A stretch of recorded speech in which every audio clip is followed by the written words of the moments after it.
Good morning, my friends, and welcome to today's discussion and Thriving Beyond Codependency. I'm Marshall Burtcher, and I help codependents rediscover their well-being and happiness after narcissistic abuse by helping them heal the trauma bond and discover who they are and create happy, healthy relationships in their lives. So if you're new to me, I'm excited to have you here. Make sure you check the links up above on Facebook, below on YouTube. There's a link there for the community. This is your safe haven here on the internet where you can find guidance, you can find support, you can find tools, you can find a shelter from the storm and discover that you're not alone in this experience. There's 3,000 plus others of you out there dealing with this.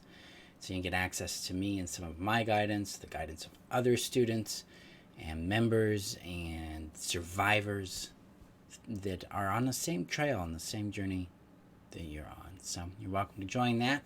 Link is above on Facebook, below on YouTube. And if you're on YouTube, hit that subscribe button. I'm excited to be here and talk to you guys today about innocence in being. This is our last training in Reclaiming Innocence, as this coming Monday, the Reclaiming Innocence course launches. So hurry and get signed up for that, because it's the only time I'll be teaching this particular course. And it also gets you enrolled for the Heal Yourself strategy that starts on February 22nd, where I'll be guiding you through restoring your sanity, restoring your safety, and restoring connection, which will help you heal the need to be codependent, because codependent is a skill set.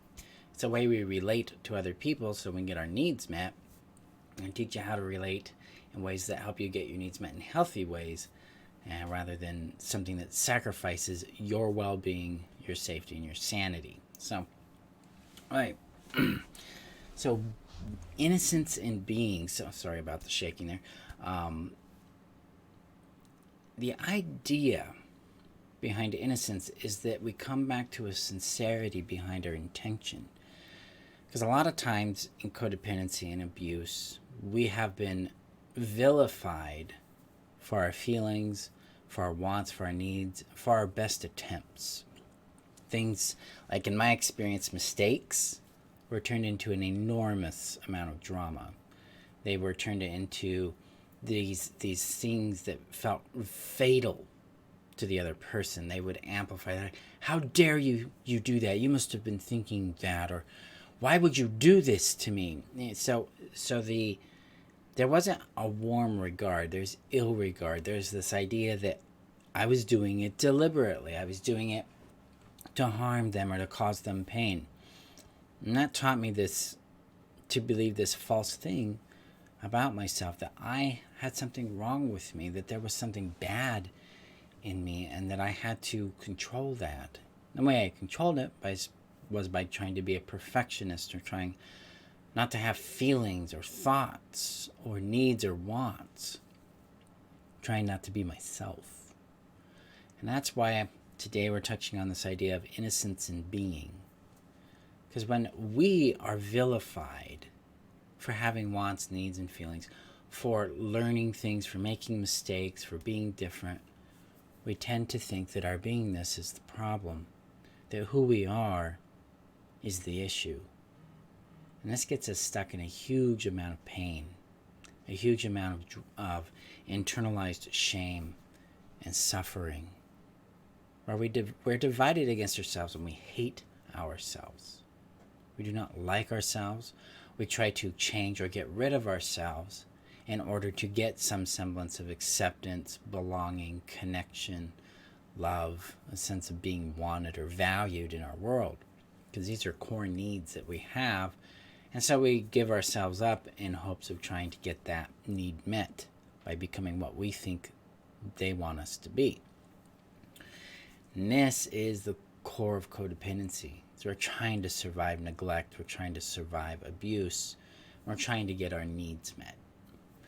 And so we vilify ourselves because others are vilifying us. This is especially if it's parents, people that have a huge influence over us. We believe them. We think they are right, and so we internalize that as a truth about ourselves, and then we treat ourselves that way. We treat our feelings that way, our wants, our needs, our beingness, our boundaries, our differences, our sameness, are all interpreted through this lens of ill will, of shame, of being wrong or bad. So the idea with innocence is that it returns us back to a true state, an honest state with ourselves, where we can see ourselves through a different lens, the lens of kindness, the lens of goodness, the lens of worthwhileness, the lens that we are actually innocent. We didn't have this terrible thing about us that we had to resolve, that we were just human. We were doing our best. We were discovering. We were doing what humans do best, which is explore and discover things. That's one of the things we do extremely well. And that was vilified. So when we look at innocence, we can say, wow, okay, my exploration here and my discovery here is worthwhile and is good. Now, it might have a consequence that affected someone else. We can own that. That's just accountability. Oh, okay, so this impacted. I'm going to receive the accountability for it, be responsible with it, and may empathize or work to correct the impact. But I don't have to internalize this as something wrong with me. I don't have to judge myself. I don't have to hate myself. I don't have to put myself down. Instead, I can be like, well, I discovered this thing and I know what to do even better now. This allows us to come back into a context and a connection with ourself, our beingness, that allows us to have love and have a like for ourselves, where we get to be like, I am intrinsically worthwhile. That I don't have to fear myself. I don't have to hate myself. I don't have to judge myself. I don't have to avoid or shape myself in a way to avoid these things. I can grow through them and discover better ways of expressing who I am. Ways that are more honest and more loving and more kind to myself and kind to others. I have a right to discover things. I have a right to understand things. I have a right to make mistakes.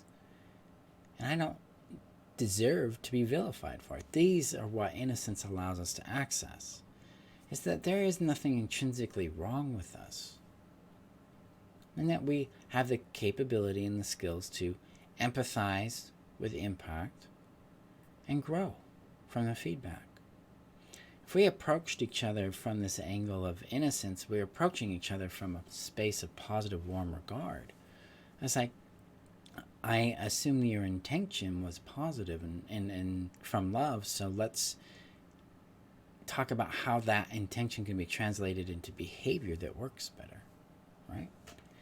And when we look at beingness, then we're able to see the beingness within ourselves and go, yeah, I want to know myself more. I'm worth knowing, loving, and keeping. I'm worth understanding. I'm worth understanding myself. I'm going to understand me, and I'm going to play with people who want to understand me too. So now I don't have to judge them or what's going on in their world. I can just be like, this doesn't align with me. I'm going to go do this over here. Because boundaries, and that's what a boundary does, is it directs us away from something and towards something. It can be a protective and promotional boundary. So it says no to this, which allows us to have the space to say yes to that.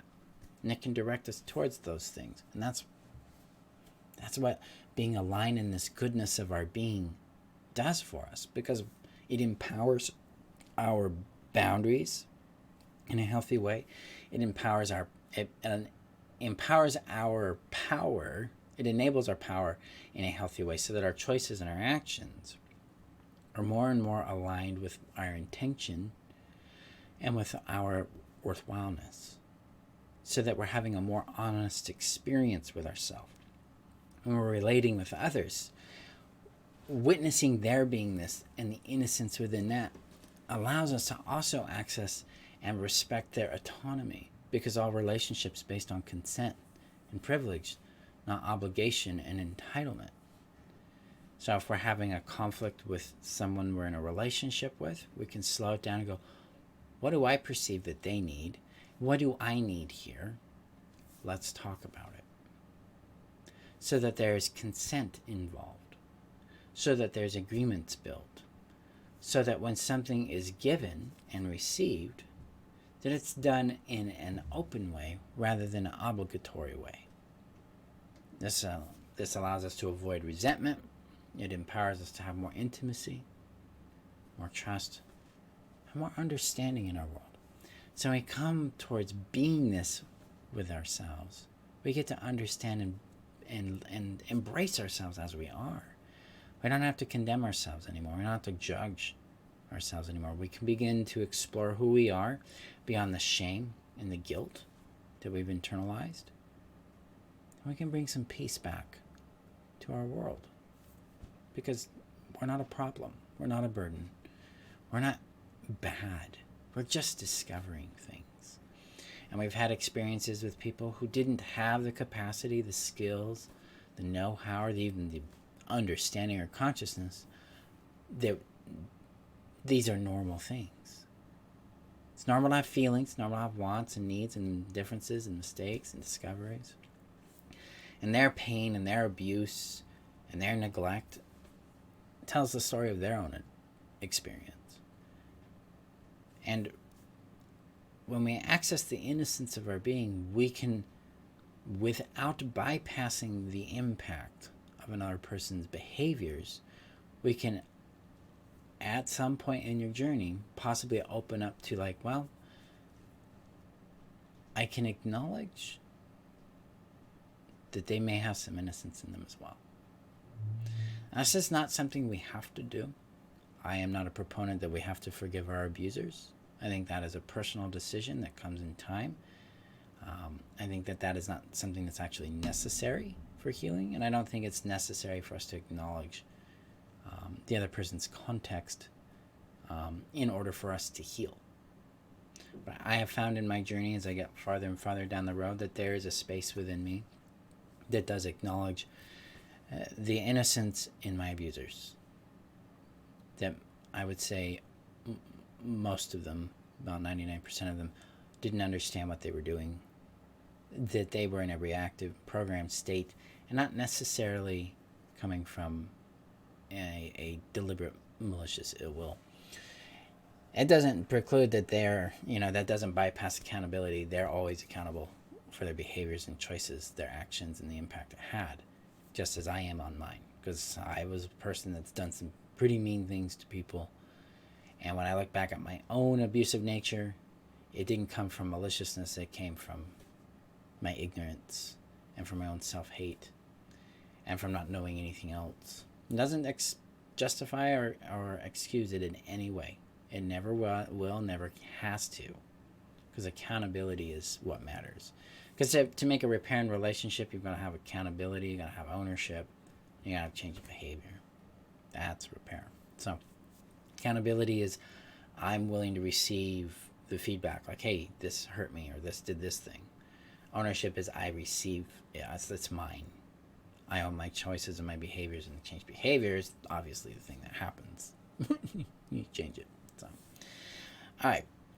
When we access our beingness through innocence, we're able to reconnect back with our true self and come to really know who we are, rather than who we've been programmed to be and who we've programmed not to be in our world. So today, take some time to lean into the innocence that you be in your beingness and discover who you be. I also invite you to enroll in the Reclaiming Yourself Innocence course. We start this Monday. Enrollment closes on Sunday. This is the only time I will be teaching this course live. Enrollment includes access to the Heal Yourself strategy that starts February 22nd. And I'm going to be teaching you 3 specific things in the Reclaiming Yourself Innocence course. I'm going to teach you what innocence is. I'm going to lead you through reclaiming it in like 6 specific areas. And then I'm going to give you a practice that you can implement into your daily life that makes innocence a central focus, a central reference point in your world and in your healing. So the link is above on Facebook, below on YouTube. I look forward to seeing you in class. My friends, keep yourself safe out there.